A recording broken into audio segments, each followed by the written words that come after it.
Hello everyone, my name is Laiba Mansoor and this video will record my answer for the first evaluation question. I will be uploading this video on my blog in the evaluation tab using YouTube. The question is, how does your product use or challenge conventions and how does it represent different social groups or issues?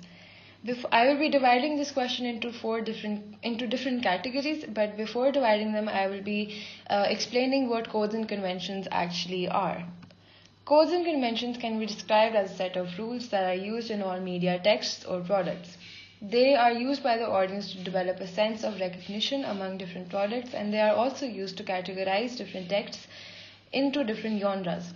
This can be seen in various movies with different genres. For example, when you look at a horror movie, there are certain codes and conventions of a horror film. However, when you look at a different movie, such as a romantic movie, it has different codes and conventions. So conventions vary genre to genre. However, it's not necessary that these codes and conventions are consistent. These codes and conventions can be broken by the producers to create something new or something that is out of the ordinary. I will be answering this question using 4 different aspects. The first aspect being how I used conventions in my project. The second aspect is how I challenge those conventions. The third aspect is how my project represents different social groups. And the last one being how my project represents social issues. I will be addressing the first aspect first, which is how I used various codes and conventions in my project. Since our genre is romantic comedy, and when you look at the codes and conventions of this genre, there are some set conventions that are stereotypically always used. As mentioned in the presentation I made for the research tab of my chosen genre, which I will be linking down below, so you can check that out as well if you haven't. Although I will be addressing to all these conventions side by side using my project. The main conventions that my project uses are that every romantic film includes a couple, mainly being a boy and a girl.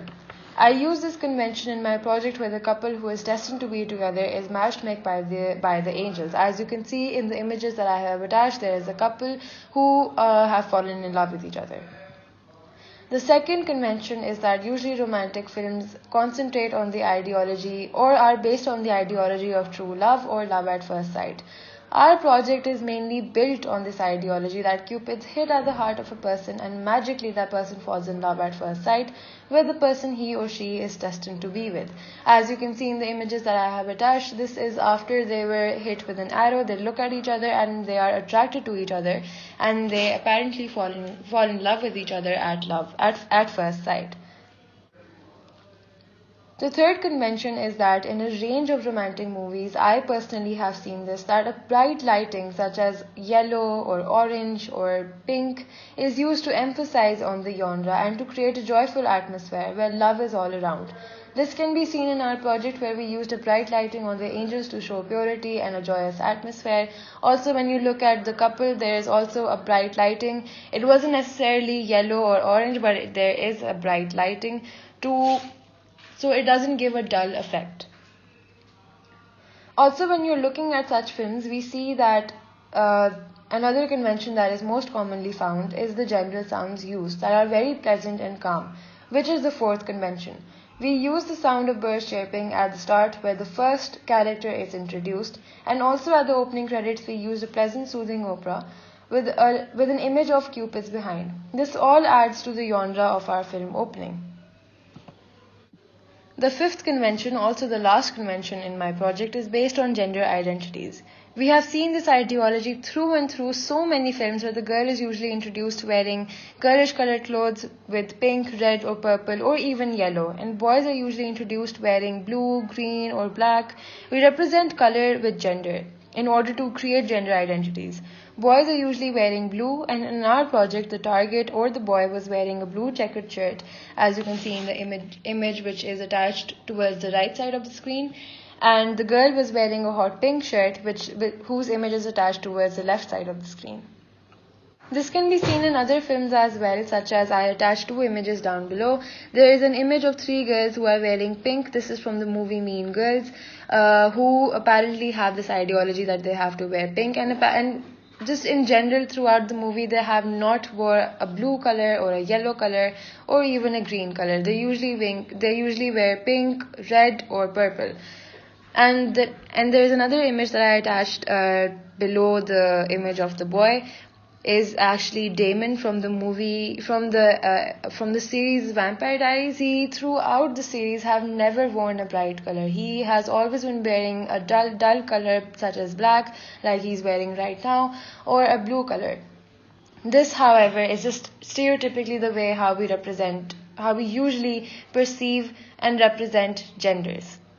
I have attached more examples to the other slide, where I have also attached images of girls wearing pink. This image is from the movie Clueless, and the boy in this from the same movie is wearing a black shirt. This guy throughout has not worn any shirt that was bright colored. He has been wearing black or grey or blue. He does not wear any other colored shirt. Moving towards the second aspect of our project, and that is how it challenged some of the conventions. Like I mentioned before in the starting of this video, that producers sometimes break these conventions to produce something new, something extraordinary, and to keep the audience interested. Even though our project uses various conventions, it does challenge a few as well. One of the major conventions that our project challenges was the appearance of the angels. The angels were not represented in a way that we usually perceive them to be. When we think about angels, and when we have this, the first thing that comes in our mind is that angels are small babies with white wings and arrows in their hand that are used to make two people fall in love. I, as a child, have always been seeing such things. I've seen this on Tom and Jerry cartoons, where a Cupid comes and hits Tom in his heart to make him fall in love. And I've also seen this on Beauty and the Beast, where the ceiling is filled with cupids who are looking down upon Belle and the Beast while they are dancing. So stereotypically, that's how we usually perceive angels to be. However, when it comes to our film opening, we have not shown such angels. Rather, the angels that are introduced are very particular about their job. They are holding black arrows and bow and wearing black colored clothes, which was actually purposely done. And rather than being cupids, they are angels with Cupid being their job. The second angel, who is the authoritative one, is wearing a coat which emphasizes his stern look as well, which completely goes against the convention. Towards the right side of the screen, where, as you can see, looking at the expressions of the angel, he has extremely serious and stern looking expressions, which actually goes against the conventions, because you usually perceive angels to be babies, to be laughing cute babies, but actually we challenge those conventions, and this angel looks rather very serious about his job and is very particular about his job, and he does his job right. Also, when you look at the conventions, we think that angels are something that are pure and cannot make mistakes because they are perfect. This is the thinking that we all usually have. However, when you look at our film opening, you see that the first angel, whose image is attached towards the left side of the screen, which is Daniel, whose role is being played by Imam Malik, was asked to complete his task. But apparently, his target does not arrive on time, and the angel gets distracted and leaves his position to get coffee, which is something that you don't usually expect from angels. As written in the synopsis, I wrote that Daniel is the worst angel in heaven's history, and he is given an ultimatum to either complete his next task or to be damned to hell. However, his immense love for coffee has gotten him distracted and he has failed to do his job. This in itself challenges conventions, because you never think of an imperfect angel or an angel who gets distracted. Other than that, the angels were portrayed in such a way that rather than looking like sweet angels, they seemed like assassins secretly trying to kill someone, which gives an impression of a thriller genre. However, this was only done to challenge the conventions. The genre romance was confirmed when the two people fell in love, and the comedy genre was confirmed when Daniel explains his disappearance. Moving towards the third aspect, that is, what social groups does our project represent?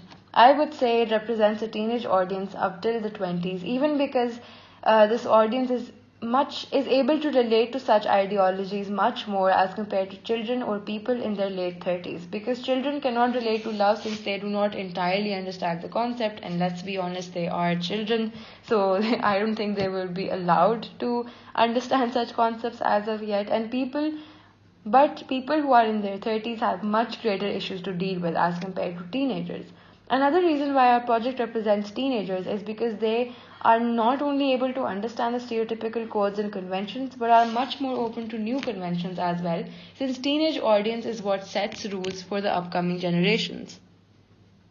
The final aspect is that how does our project represent social issues? In the starting of the film, when Daniel is looking at the file, there is a love flowchart which is seen to be in a decreasing motion. This specific element showed that how in modern societies love is not considered to be something important, and people have become so cynical that the belief in love has faded over time. People spend much more time doing other things and not focusing on things that actually matter. That example of those things can be love. As seen in the video, the couple is busy in their own life. The boy is listening to music without any care for anything, and the girl is on the phone, which shows how both these people were least involved with their surroundings. It indirectly shows that people are so busy with their technologies that they don't have time to think about love or kindness even. This issue is what me and my team members had in mind before starting with our main project. However, this is resolved when the angels hit them with an arrow to make them fall in love and leave the things that don't matter, which is when the boy takes off his headphones and the girl drops her books and leaves her phone. This indirectly shows that even though the belief in love has drastically dropped, there is still room for improvement and love does overcome all. Towards the last is the evidence that this answer was written by me and all these images were attached was done by me.